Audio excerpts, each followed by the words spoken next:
It is a Confession Tuesday. Local life coach Rebecca Silence is in studio once again. InspiredResultsCoach.com is your website. Yes. For details on private coaching and also corporate events and corporate trainings and whatnot.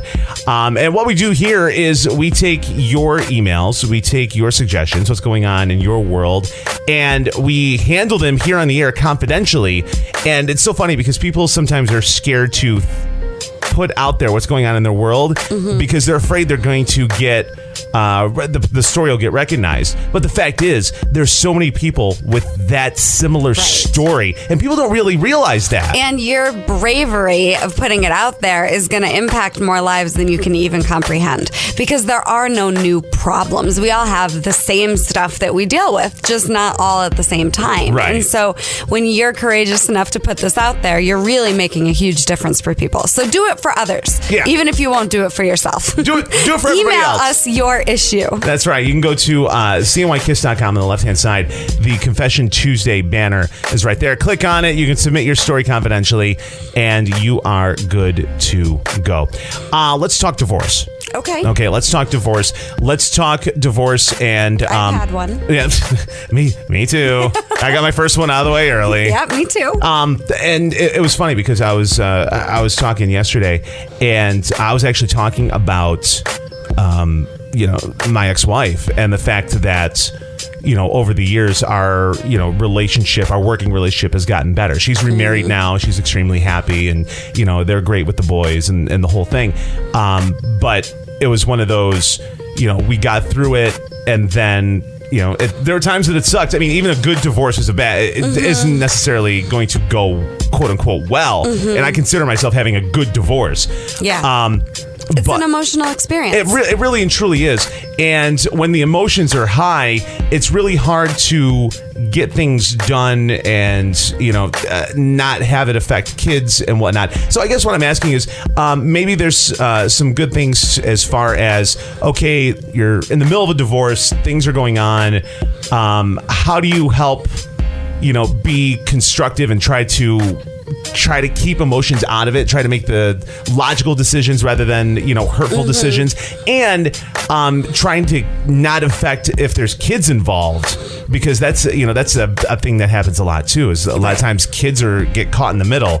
And if anything, at least from my point of view, you want to protect the kids and try to keep life as normal and stress-free for them as possible, I guess. Right, in a very difficult time. And let's start with that with the kids, because what I think a lot of people don't understand is the divorce process starts so much sooner for the adults that are actually getting the divorce. Once you've told your kids, it starts for them. But the adult has had a lot of time to think about it already. Well, you know what? I've never thought of that angle. You're absolutely right. Right, but say that again. Say that again. The adults that are actually getting divorced, the parents have had a lot more time to think about this.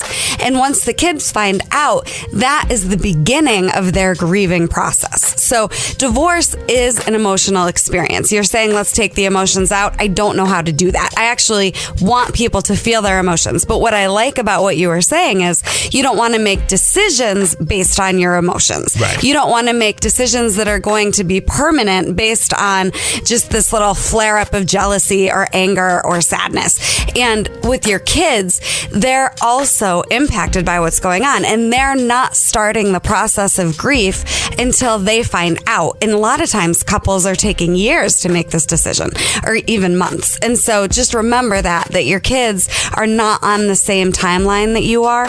They're starting this process a lot later. So be gentle with them. Okay. And they're responding to you. So if this is the most horrible thing in the world that's ever happened to us, they're going to think this is the most horrible thing in the world that's ever happened to us. It's not a bad thing. People are so afraid of divorce. People are so afraid of it. And it doesn't have to be the end of the world. If you know that the relationship you're in is complete and that you'd both be happier and moving on, awesome. Move on. I think another thing that we do that makes divorce so much harder is just making it this horrible thing. And it doesn't have to be. The other thing I want to make sure I point out is that divorce is not just a breakup, right? People can be divorced with a piece of paper and then they're still not in a new relationship for 12 years or 15 years. They're not actually divorced. Okay. Divorce is physical, it's emotional, it's financial, and it's spiritual. It's all of these things. It's physical, emotional, spiritual, and financial, because all of these areas are impacted by the divorce. And if you haven't fully divorced yourself financially or emotionally or spiritually or physically, you're still connected to the other person, even if there's a piece of paper. And so that's something that I think is really important. I get this a lot in my office where people, they're divorced, but they're not divorced. They're not over it yet. And so what I want is for people to have a clean break where they can celebrate the relationship and move forward and have a new relationship from there. So if there is a, you're talking about the four facets, and you said you need to have, you need to have separation on all four. If you don't have separation on one of the four, what's a good way to kind of spur that on? Or, or does that have to be mutual? Or what I'm saying? That's a great question. I actually think it's not a mutual thing. I think it's individual, because I could be connected to you still and you could be clear and clean and fine and moving on with your life, right? So divorce is different for everyone. I do think it's more individual. And I definitely, if you feel like you're still a little bit stuck or still a little bit connected to the other person, or there's some unfinished business there, I highly recommend hiring a coach or a therapist, finding a support group, and working through those emotions. Because if you don't, it's going to bleed out into any future possibilities of a relationship and impact that. You're going to be taking your baggage with you. Yeah, you're going to shoot yourself in the foot and not give the next person a fair shot. But don't be afraid. I think the criteria for those who are wondering, like, should I get divorced or should I not get divorced? When you feel complete, when you just feel this like almost sense of inner peace and you know this is the right thing to do, that's when it's time to go. That what you were talking about earlier, making decisions emotionally, it can be very destructive and there are ripple effects. So what I'm encouraging people to do is listen to your emotion, pay attention to it, but then think about your long-term goals and make decisions from that place. Does this support my long-term goals, or does it take me farther from it? And emotions are high in a divorce. It just happens that this is not anything anybody planned for. They wouldn't have planned on a divorce when they got married. And there's a lot you can do to save your relationship. I have couples in my office every single week, and their relationship doesn't have to be crumbling for them to come and see me, but it absolutely is possible to create a foundation and to make sure you save that relationship. Or you find out, you know what, we've outgrown each other. This is what it is, and it's time to move on. But we don't have to make it the end of the world. But you both have to be on the same page to save it. You definitely both have to be on the same page to save it. Both people have to be willing to do whatever it takes to make it work. And sometimes one person isn't. And if that's the case, then next. So those are really the two criteria. If one person is not willing to work with you, let them go.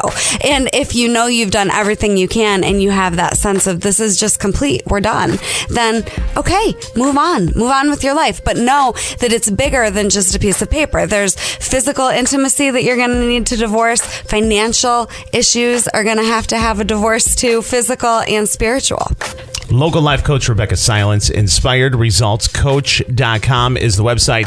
If you have questions, if you want your situation handled anonymously here on the air next week, go to cnykiss.com. Great stuff as always. Yeah, and remember, the kids are following you. So how you handle yourself during the divorce is going to lead your children and how they should handle it. And just remember that their divorce process started way later than yours. So be gentle with them.